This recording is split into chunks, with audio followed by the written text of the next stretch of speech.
जंगल में कुछ जानवर टहल रहे थे और वहीं बाघ अपनी भूख मिटाने के लिए भोजन की तलाश कर रहा था। बाघ को देखकर जंगल के कुछ जानवर अपनी जान बचाने के लिए जंगल से भागने लगे। बाघ भी उन दोनों के पीछे तेजी से भागने लगा। दोनों जानवर अपनी जान बचाने के लिए तेजी से भागने लगे। बाघ अब उन दोनों से ज्यादा दूरी पर नहीं था। अब बाघ ज़ेब्रा पर अटैक कर दिया। हिरन बिना पीछे देखे तेजी से भाग रहा था। हिरन अब पूरी तरह थक चुका था। बाघ तेजी से पुनः आगे बढ़ता रहा। हिरन कुछ देर आराम करने के बाद फिर भागने लगा।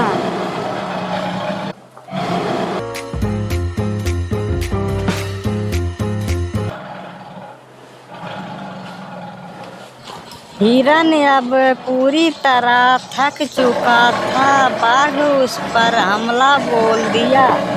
बाघ के भय से जंगल के सभी जानवर पूरी तरह डरे और घबराए हुए थे।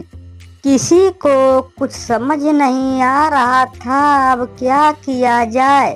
तभी खरगोश को साधु बाबा का श्राप याद आ जाता है।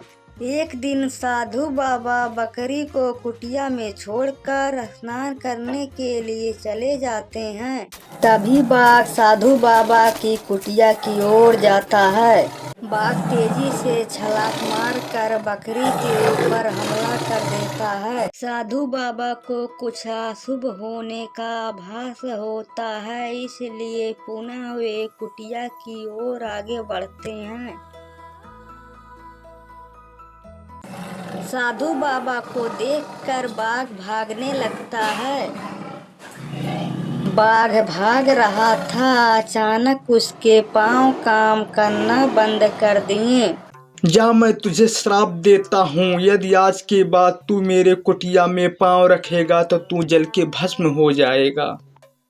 खरगोश कहता है, हमें किसी तरह बाघ को साधु बाबा के कुटिया में ले जाना होगा, जिससे वह जलकर भस्म हो जाएगा। तभी एक जानवर बोलता है, बाघ को साधु बाबा की कुटिया में कौन ले जाएगा। यह बात सुनकर सभी के होश उड़ गए। सभी जानवर चुप हो गए। यह देखकर खरगोश बोलता है, बाघ को साधु बाबा की कुटिया में मैं ले जाऊंगा। खरगोश बाघ के गुफा के पास चरने लगा। अब बाघ धीरे धीरे अपने गुफा की ओर पहुंचा। उसे देखकर खरगोश भागने लगा। बाघ खरगोश का शिकार करने के लिए खरगोश के पीछे पीछे भागने लगा।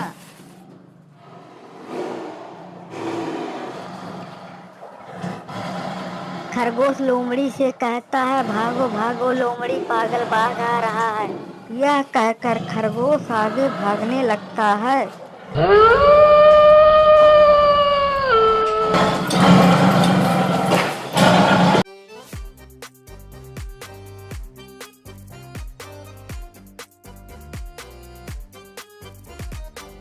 खरगोश बड़ी चालाकी से बाघ को अपने पीछे पीछे साधु बाबा की कुटिया की ओर ले आता है। अब खरगोश साधु बाबा के कुटिया में पहुंच गया। अब बाघ के आने का इंतजार कर रहा था।